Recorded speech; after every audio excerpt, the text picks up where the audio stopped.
This could be the wildest putter that I have ever tried. And I've tried some wild putters on this show, including the one that's in my bag right now, the Lab DF3. But this could be even crazier. This is the Spoiler. It was designed by a father and son duo who set out to make, you guessed it, a better putter. And their concept was to take a different club altogether in the bag, one that most people wouldn't necessarily think to putt with.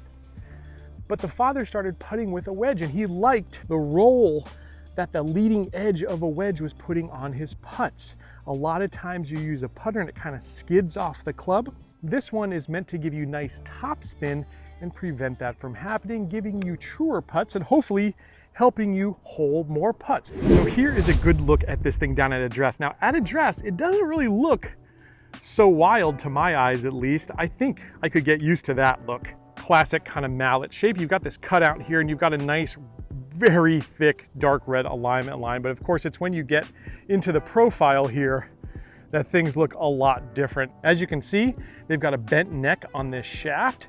That's going to promote a little bit of a forward press, which I assume is going to be good. You've got a very thin face. I need to measure this, but I would say it's something in the vicinity of about 8 millimeters. All right, so you're going to have to be a lot more mindful with your putting for sure. If you look down at the bottom of this thing, most putters are going to be flat. This is not flat at all. It is very much a curved heel to this club. Now getting a little closer up here, you'll see this is actually multi-material construction. They've got what's an aluminum insert here that's screwed in, and that's all about shifting mass more towards the perimeter to keep putts on line more often. That's the theory, at least. That's the theory. We've always got to put it to the test. So I've got to admit, this is actually the 4th time I've taken the Spoiler putter out on course. The first few times I had mixed results, and I found that a lot of times I was popping the ball up at impact, and that's not what you want to do. The whole goal of this putter is to put a nice topspin and overspin on that ball and get a true roll, and I wasn't getting that. Well, I decided to start moving the ball placement. Normally I play the ball a little forward of center, but I moved it all the way up to just off my left heel, and all of a sudden I started to see a little better roll. And I confirmed this by sending in a video to the guys at Spoiler. They allow anyone who buys their putters to do that, not just me because I'm a video creator, but anyone who buys a Spoiler putter, they'll diagnose your stroke and tell you how to improve it and how to best use it with their product. And they said the same thing. I needed to move that ball up in my stance. Well, once I started doing that, boy, the results were considerably different. I started making a lot more putts, and I could see right off the club face I was getting much better roll than with a traditional putter. So I'm out here again to put it to the test. We're gonna see how this Spoiler performs. Let's get to work. All right, I'm out here on course. We're gonna do some medium putts, we're gonna do some longer putts, and then we're gonna do those shorter knee knockers that you've gotta make to win. Let's start with the medium putts first. I'm gonna pick a putt that's about 13 feet away. The reason I like these putts here are because they're the putts that when you make them, you feel really good, but you don't always expect to make them. Even the PGA Tour guys, their percentage from this is about 45%, something like that. Let's see how we do. This should be moving a little right to left. Again, I'm gonna move this ball up in my stance so I can promote that upward stroke on the ball. And let's see if we get a nice pure roll. I sure did. That was good for speed. Now, I just didn't expect that putt to break that way. I thought it was gonna go right to left the way I see it, left to right the way you see it, and it actually went the other way. All right. Looked a lot better though, in terms of a stroke, and I had the right speed there, which was nice. You gonna make that one? Oh, I left it just a little bit short. That one did kind of bounce off the club face. So again, I gotta be really mindful about making sure that I'm hitting it further up in my stance than I normally would. Attempt 3 here. Did we make one? Oh, that burned the edge. I'm looking back to see if there's anyone behind me, and since we got a little extra time, let's try that one more time. Definitely getting a better roll off the front of my left foot here. And that's gonna be different for everybody. I hit that a little too hard, but that is gonna be different for everybody. Ball placement with this putter is going to depend on how steep you come in, your angle of attack with the putter.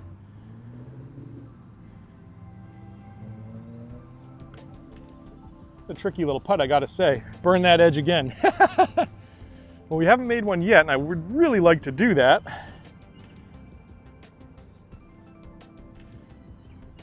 See if the 6 times a charm. Ooh! I'll tell you what I am seeing though is the speed is a lot better, the roll is a lot better, and I've got little tap-ins here for what we can assume would be par.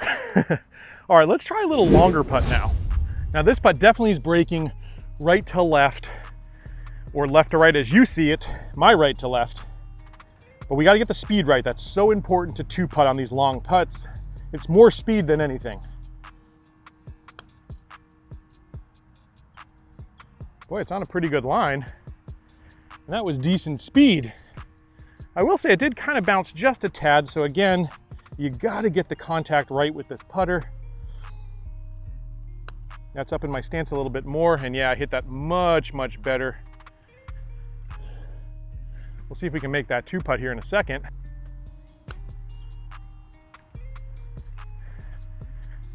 That is my best effort there. All right, we got to see if we can make these now. 2 of them, I'd say, were really good efforts. I've got one over here that's going to be a little bit more difficult, might even be off camera. Yeah, it was off camera, so there's where it finished. I'm resetting the camera here. We'll start with the hard one. Again, shift it up in my stance. Yes. And I kind of hit that towards the toe, and I got to say, yeah, it didn't lose any speed. That's what they claim this putter will do. It did just that.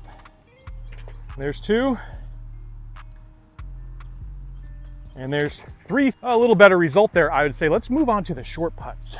And for this, I've actually got some people coming behind me, so we are going to switch venues to a different hole. That's the beauty of YouTube. Sometimes people ask me, am I the only person on this course? No, I'm absolutely not the only person on this course. I'm often running between holes, which is why you sometimes catch me on a breath. And yeah, that's what we're gonna do right now. All right, short putts. This is what pays the bills. And when I'm practicing, I like to use this method that I know Phil Mickelson uses and some other pro golfers. He may not have invented it, but he definitely uses it. Basically, I like to place balls in a semicircular pattern around the cup to give myself different lines, different breaks, all that good stuff. It's a really great drill, highly recommend, because these putts are just so important. See if we can do it. Move that ball up in my stance. Yeah, I like that it came off the club face with some good speed. Oftentimes I can get a little tentative, especially when I'm nervous on putts, and that's when I'm pushing them and pulling them, or not even getting to the hole sometimes on these short putts. That's awful. Really hard to do that with this because it really pops off the club face. That forward roll definitely is working. Yeah, I'm feeling pretty confident with this distance.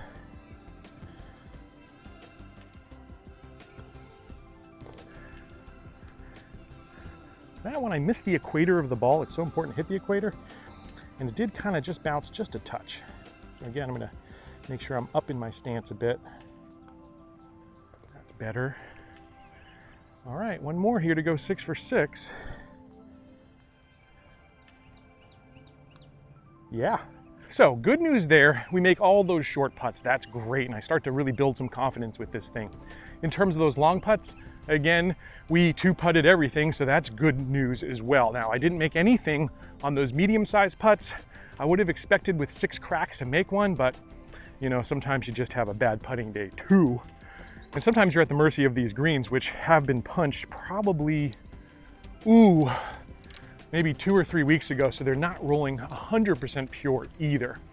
But I will say on the medium putts, I seem to struggle a little bit more with my speed and distance. Overall, I'd say good results. Again though, my 4th time out with this putter. Now I will say that's not the only time it took me a little getting used to a putter. In fact, the putter I'm gaming right now, the lab putter, the first time I tried a lab, it was the Mez, and I did not like it. I thought it was very gimmicky. But I gave it a second shot with the DF3 and that one really clicked with me. I subsequently tried the Mez again and that one also clicked. So sometimes you don't get something right off the rip, and I guess sometimes it takes 4 times to get it right, but I think we did finally get it right here to give this putter a fair test, and that's all I'm trying to do on this channel. So final thoughts here on the spoiler putter. Let's start with what I like about this putter. And first off, I like that they took a chance here with something different. All too often golf manufacturers play it safe, and it's cool, very cool to see something truly unique come out on the market. Secondly, I think this putter absolutely makes you a more mindful putter. You've got to concentrate and you've got to really think through the stroke. At least I've had to do that more than I've had to do with any other putter that I've ever tested. It's not something you can just pick up off the shelf. Too many people, at least. I mean, maybe there's some people out there that can do it, but I don't think very many people could just pick it up off the shelf, put it into their bag and start rolling putts. You've gotta really spend some time with this thing like I did and make sure that you get the stroke correct. And thirdly, of course, once you get that stroke correct, I do think it puts an incredible forward spin onto the ball. That's gonna help you hit truer putts more often. If you can get the speed right and the alignment right, then you can start holing more putts when you get them online correctly in the beginning. Now, getting into some of the drawbacks or the cons of this putter, I'd say to some people's eyes, this is gonna be just a step too far in terms of weirdness.